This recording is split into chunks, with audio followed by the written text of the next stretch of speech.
Hello viewer, स्वागत है आपका मेरे YouTube channel study with doctor Pawan Oberoi पर। मैं doctor Pawan Oberoi, head of department faculty of commerce, Bhagwati college Meerut. Viewers, आज इस वीडियो में मैं आपसे डिस्कस कर रहा हूँ सीसीएस यूनिवर्सिटी मेरठ का बीए थर्ड ईयर में economics of growth and development का पेपर। तो ये दो तरीके से वीडियो में अपलोड करूँगा। एक तो क्योंकि आपका टीजीटी पीजीटी का भी एग्ज़ाम है, तो उससे रिलेटेड भी ये बहुत सारे अच्छे क्वेश्चंस हैं कॉमर्स और इकोनॉमिक्स के स्टूडेंट्स के लिए, और जो बीएड एंट्रेंस की तैयारी कर रहे हैं तो उनके लिए भी बहुत ज़्यादा ही इम्पोर्टेंट हैं क्वेश्चंस, है ना। और बीए थर्ड ईयर का 2020 का मैं क्वेश्चन पेपर कुछ दिन पहले अपलोड कर चुका था। तो अगर आप फर्स्ट टाइम मेरा चैनल देख रहे हैं तो मेरा channel study with doctor Pawan Oberoi को सब्सक्राइब कर लीजिएगा, लाइक और शेयर भी करते रहिएगा, है ना। और इसके प्लेलिस्ट में आप देख सकते हैं मैंने एक 500 क्वेश्चन का 600 क्वेश्चंस का एक एमसीक्यूज़ क्वेश्चन बैंक भी दे रखा है, तो आप उसकी भी स्टडी कर सकते हैं, ठीक है। और मेरे पास में जो है 2016 तक के क्वेश्चन पेपर्स हैं दोनों के। तो पहले मैं आपको इकोनॉमिक्स ग्रोथ एंड डेवलपमेंट के ही करवाऊंगा, और उसके बाद फिर अगर प्रयास करूंगा पूरा कि मैं आपको जो दूसरा पेपर आपका स्टैटिस्टिक्स का पोर्शन है जिसमें क्वांटिटेटिव मेथड्स, तो मैं उसका पेपर भी आपको सोल्व करवाऊँ, क्योंकि ये पेपर बीए और बीएससी दोनों में है। तो इसलिए ये पेपर देखिए इंग्लिश मीडियम में भी है। मैंने आंसर जो है इंग्लिश में भी टिक कर दिए और हिंदी में भी टिक कर दिए हैं। और इंग्लिश मीडियम वाले बच्चों को थोड़ी सी प्रॉब्लम होती है, उनको क्वेश्चन अवेलेबल नहीं हो पाते, तो आप इंग्लिश में स्टडी कर लीजिएगा, इंग्लिश मीडियम वाले स्टूडेंट्स, और हिंदी वाले हिंदी में दिखेगा, ठीक है व्यूवर्स। क्योंकि बीए बीएससी दोनों का, बीएससी वाले अधिकतर जो इंग्लिश में ही पेपर देते हैं तो उनको मैटर अवेलेबल नहीं हो पाता है, ठीक है व्यूवर्स। तो चलिए 2019 का क्वेश्चन पेपर डिस्कस करते हैं, और आपके पीजीटी टीजीटी वाले कैंडिडेट्स भी इसकी स्टडी कर सकते हैं, ठीक है। चलिए, कौन सा समीकरण हेरोल्ड ने दिया?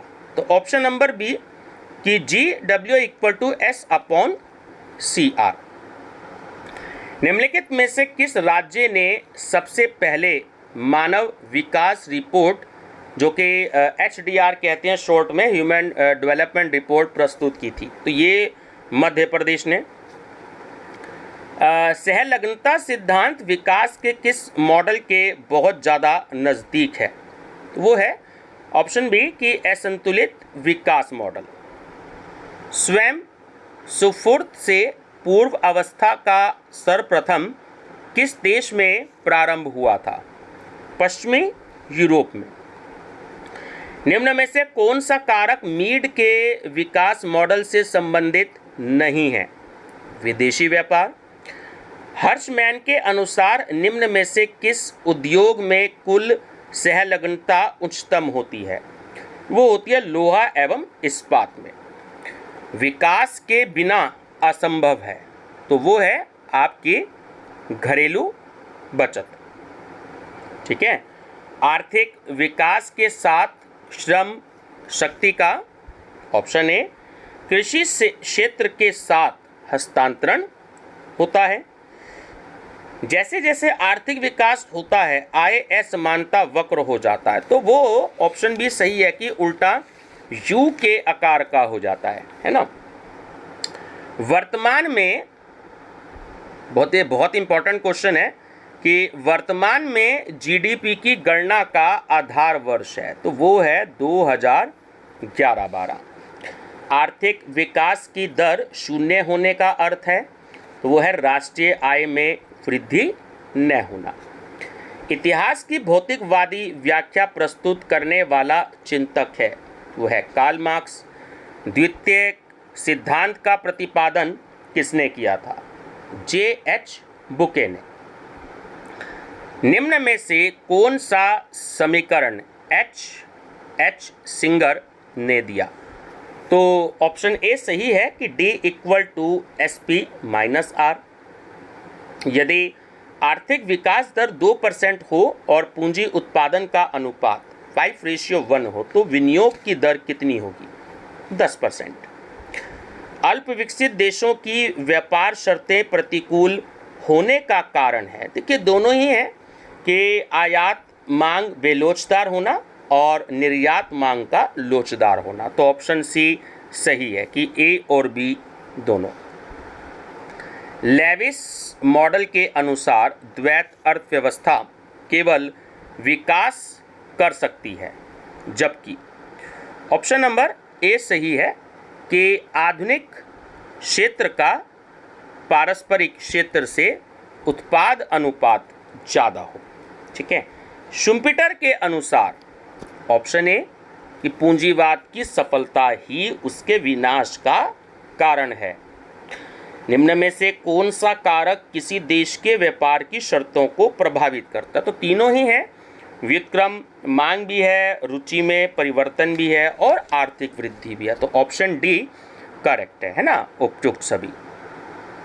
चलिए नेक्स्ट है, देखिए ये क्वेश्चन तो बहुत इंपॉर्टेंट है, कई बारी कई कंपटीशन में आया हुआ है, टीजीटी, पीजीटी, एनटीए, नेट, है ना, बैंक पीओ, आरआरबी, एसएससी में बहुत बार ये क्वेश्चन आया है। क्या है कि भारत में राष्ट्रीय आय की गणना, नेशनल इनकम की गणना की जाती है, तो वो सीएसओ के द्वारा की जाती है, सेंट्रल स्टैटिस्टिकल ऑर्गेनाइजेशन, केंद्रीय सांख्यिकीय संगठन। स्वर्ण युग की अवधारणा दी गई, तो वो दी गई जॉन रॉबिन्सन के द्वारा। यह संभव है कि उत्पादन बढ़ रहा हो और लोग गरीब होते जाएं, यह कथन किसका है? लेविस का। D general theory of employment, interest and money पुस्तक के लेखक कौन है ना? जनरली इंटरेस्ट एंड मनी लिखा हुआ आता है, लेकिन पूरा नाम होता है the general theory of employment, interest and money पुस्तक के लेखक, तो वो है जे.एम. कीन्स। द्वितीय पंचवर्षीय योजना आधारित है, तो वो महालोबोनिस मॉडल पर आधारित है। नीति आयोग के अध्यक्ष कौन है? तो वो श्री नरेंद्र मोदी जी होते हैं ना, तो किसी हमारे देश के प्रधानमंत्री, अगर प्रधानमंत्री कोई और हो जाते हैं तो उनका नाम आएगा, फिर नरेंद्र मोदी जी का नाम नहीं आएगा। एडम स्मिथ के अनुसार विकास के दूत हैं, तो कृषक, उत्पादक और व्यापारी, ये सभी हैं, तो सही आंसर है ऑप्शन डी, उपयुक्त सभी। प्रदर्शन प्रभाव की अवधारणा दी गई थी, तो वो ड्यूजनबरी के द्वारा दी गई थी। सफ़ेद क्रांति के जनक के रूप में कौन माने जाते हैं? ठीक है, तो वो वी कुरियन माने जाते हैं। और आपसे हरित क्रांति पूछ ले, उसके जनक माने जाते हैं, तो वो होते हैं एम.एस. स्वामीनाथन। वर्तमान में भारत की राष्ट्रीय आय में किस क्षेत्र का जो योगदान है वो अधिकतम है? तो वो सेवा क्षेत्र का है, सर्विस सेक्टर। ठीक है। आर्थिक विकास के निर्धारक हैं, तो नव प्रवर्तन, मानवीय संसाधन और उद्यमशीलता, ये सभी हैं, ऑप्शन डी करेक्ट है, उपयुक्त सभी। अर्थशास्त्रियों और उसके द्वारा प्रतिपादित सिद्धांतों के निम्नलिखित युग्मों में से कौन सा सही सुमेलित है? तो वो ऑप्शन ए सही है कि हार्वे लिविस्टन, जो आवश्यक न्यूनतम प्रयास सिद्धांत है। किस तिथि को भारत के प्रधानमंत्री के द्वारा नोटबंदी लागू हुई थी? तो सब जानते ही होंगे, है ना, सबको याद भी होगा बहुत, है ना, एकदम से आपको पता लगा था। तो वो है आपके 8 नवंबर 2016 को। एक अल्प विकसित देश एक जिराफ की भांति है, ठीक है, जिसका वर्णन करना कठिन है, लेकिन जब हम उसे देखते हैं तो समझ जाते हैं। तो कथन किसका है? सिंगर का। निम्नलिखित में से कौन प्रतिष्ठित अर्थशास्त्री नहीं है? तो वो है जे.एम. कीन्स। बाकी एडम स्मिथ, टी.आर. माल्थस और जे.एस. मिल, ये तीनों ही प्रतिष्ठित अर्थशास्त्री है। तो जे.एम. कीन्स जो है वो प्रतिष्ठित अर्थशास्त्री नहीं है। रोजेस्टीन रोडॉन के लिए मुख्य अविभाज्यता है, तो वो है आधारभूत संरचना में। WTO का मुख्यालय कहाँ स्थित है? वर्ल्ड ट्रेड ऑर्गेनाइजेशन, तो वो जेनेवा में है। जीएसटी किस प्रकार श्रम की असीमित क्षतिपूर्ति सिद्धांत के प्रतिपादक थे? तो वो थे A.W. लेविस। जीएसटी किस प्रकार का कर है? तो अप्रत्यक्ष कर है। असंतुलित विकास की विचारधारा के प्रतिपादक थे, तो वो थे हर्षमैन। कार्ल मार्क्स की पुस्तक दास कैपिटल, ये अपने आप में देखिए क्वेश्चन है, कई बार पूछा गया, बहुत सारे कंपटीशन में बहुत ही पॉपुलर बुक गई है कि दास कैपिटल की रचना किसकी है, दास कैपिटल किस लेखक की पुस्तक है, तो कार्ल मार्क्स की है। तो ये आपको याद रखना है। कभी कभी ईयर पूछ लिया जाता है, तो होता है 1867 ईस्वी में ये प्रकाशित हुई थी। देश की औसत आय होती है, तो वो होती है प्रति व्यक्ति आय। ओपेक, OPEC का पूरा नाम हमें बताना है, तो वो होता है organization of petroleum exporting country. Keynes के अनुसार बेरोजगारी को दूर किया जा सकता है, तो वो ऑप्शन भी सही है कि कर की दर या ब्याज दर को घटाकर। ठीक है, चलिए नेक्स्ट है। चलिए, थोड़ा सा PDF फाइल सही नहीं बनी, माफ़ी चाहूँगा इसके लिए। दुनिया का सबसे गरीब देश है ना, पता नहीं होगा आपको, तो वो है सब सहारन अफ्रीका।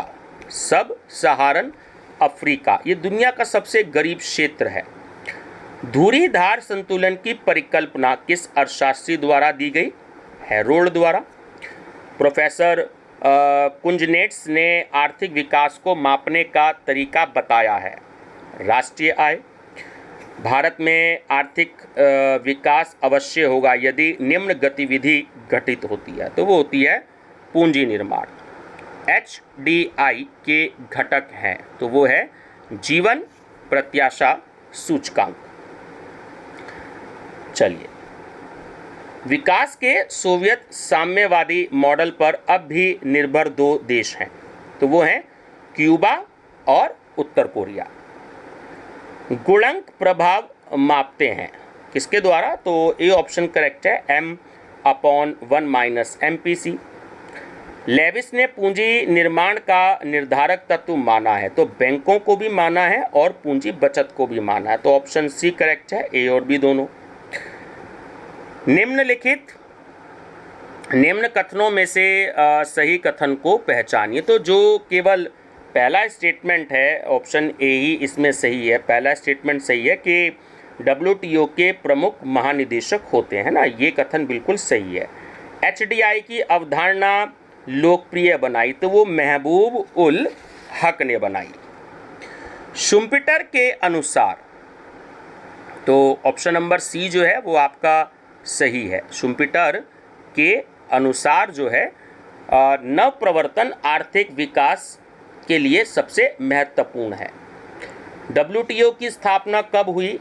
तो वो हुई 1 जनवरी 1995 को। देखिए 1995 तो मोस्टली स्टूडेंट्स को याद रहता है, बट डेट याद रखिएगा आप, है ना, 1 जनवरी 1995। लगान, मजदूरी व लाभ को आर्थिक विकास में शामिल करने वाले अर्थशास्त्री हैं Ricardo. The essay on the principle of population नामक पुस्तक लिखी, तो वो लिखी TR माल्थस ने। निम्न में से कौन सा सार्क का सदस्य नहीं है? थाईलैंड। हेरोल्ड डोमर मॉडल के अनुसार आर्थिक विकास का ऑप्शन ए सही है कि बचतों से सीधा एवं पूंजी उत्पाद अनुपात से विपरीत संबंध होता है।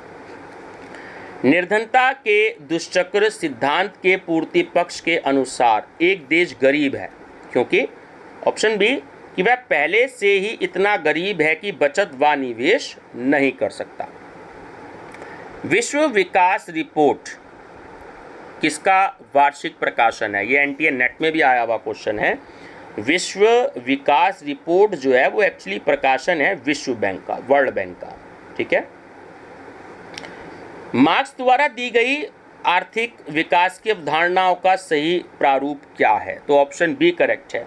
सबसे पहले आदिम साम्यवाद, दासता, सामंतवाद, पूंजीवाद, समाजवाद और साम्यवाद। चलिए नेक्स्ट है, जन योजना प्रस्तुत की गई, तो वो प्रस्तुत की गई M.N. राय द्वारा। ठीक है। निम्न में से कौन सी संतुलित विकास सिद्धांत की सही व्याख्या है? तो ऑप्शन ए सही है कि सभी क्षेत्रों में एक साथ निवेश करना। एक खुली अर्थव्यवस्था होती है जहां आयात तथा निर्यात होते हैं। GST परिषद के अध्यक्ष कौन हैं? तो वो वित्त मंत्री होते हैं, फाइनेंस मिनिस्टर, जो इस समय निर्मला सीतारमण जी हैं। अल्प विकसित देशों में निम्न क्षेत्र में आय की अधिक असमानताएं पाई जाती हैं, तो वो सेवा क्षेत्र में पाई जाती हैं। तकनीकी द्वैतवाद सिद्धांत के प्रतिपादक थे हिगिंस। स्वतंत्रता और नियोजन एक साथ नहीं चल सकती, ये शब्द किसके हैं? हायेक के। भारत में पहली बार गरीबी की समस्या को दूर करने के लिए एक 20 सूत्रीय कार्यक्रम किस तिथि को चलाया गया था? बहुत ही इंपॉर्टेंट क्वेश्चन है। 7 जुलाई 1975 को। आर्थिक विकास का नव प्रतिष्ठित मॉडल, तो ऑप्शन नंबर सी करेक्ट है ना। ए और बी दोनों की मूल्यतः रॉबर्ट सोलो द्वारा प्रस्तुत किया गया और मान्यता है कि पूंजी एवं श्रम द्वारा केवल एक ही वस्तु का उत्पादन किया जाता है। निम्न में से कौन सा एक मेल सही नहीं है? तो वो ऑप्शन डी कि साधन उपलब्धता जो सिद्धांत है वो मार्शल का नहीं है। ठीक है। किसी अर्थव्यवस्था में जब जनसंख्या वृद्धि दर प्राप्य आर्थिक वृद्धि दर से अधिक हो जाती है तो उस स्थिति को क्या कहते हैं? जनसंख्या जाल। WTO के महानिदेशक रॉबर्टो अजेनेविडो किससे संबंधित हैं? ठीक है, ब्राजील से। महानिदेशक को हम इंग्लिश में डायरेक्टर जनरल कहते हैं। आय समानतः प्रायः प्रदर्शित की जाती है लॉरेंज वक्र द्वारा। नकरसे के अनुसार डी कि पूंजी आर्थिक विकास की कुंजी है। 11वीं पंचवर्षीय योजना का कार्यकाल था, बहुत इंपॉर्टेंट है, 1 अप्रैल 2007 से 31 मार्च 2012 तक। देखिए, कोई भी पंचवर्षीय योजना जब शुरू होती है तो हमेशा 1 अप्रैल से शुरू होती है और 31 मार्च तक चलती है और 5 साल तक की रहती है। ठीक है। निम्न में से क्या हेरोड डोमर मॉडल की मान्यता नहीं है? तो ऑप्शन बी की सीमांत एवं औसत बचत प्रवृत्ति परिवर्तनशील है। 12वीं पंचवर्षीय योजना में कुल प्रजनन क्षमता की दर का क्या लक्ष्य रखा गया? 2.1। सोलो मॉडल एक विकल्प है किसका? ऑप्शन बी का कि हेरोड डोमर विकास मॉडल का। 5 मई 2017 को सार्क देशों के लिए प्रक्षेपित किए गए उपग्रह का क्या नाम था? South Asia satellite. जड़ता की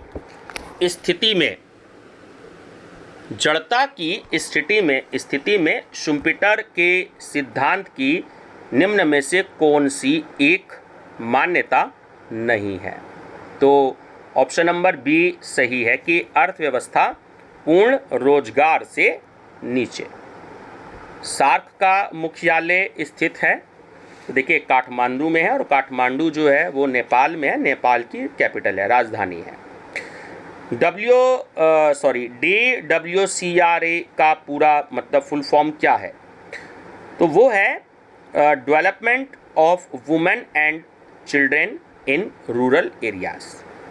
development of women and children in rural areas.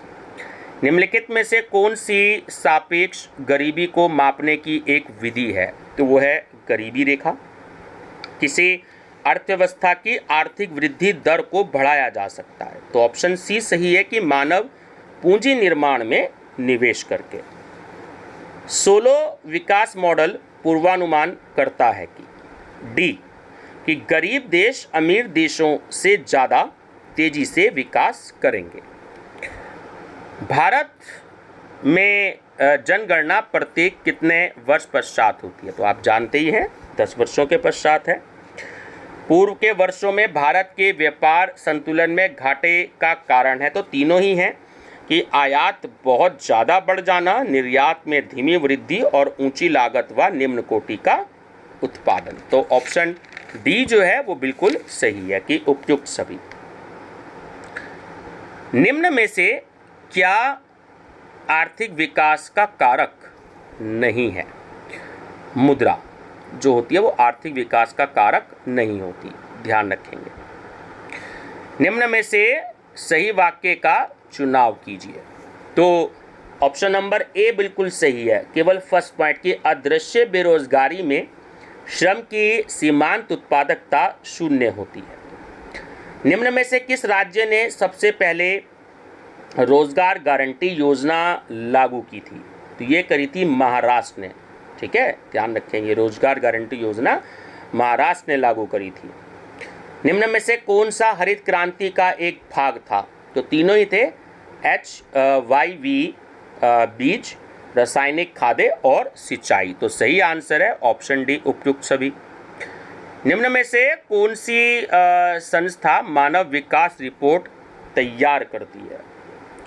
UNDP, ये भी NTA नेट में आया हुआ क्वेश्चन है, ध्यान रखिएगा, बहुत इंपॉर्टेंट है। तो UNDP जो है वो मानव विकास रिपोर्ट तैयार करती है।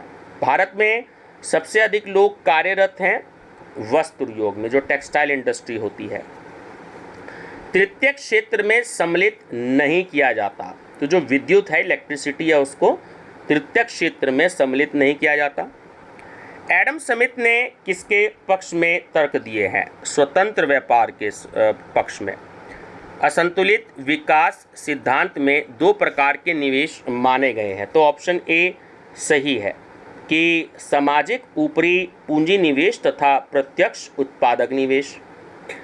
अल्प विकसित देशों में वास्तविक आय के कम होने का क्या कारण है? तो वो है उत्पादकता का कम होना।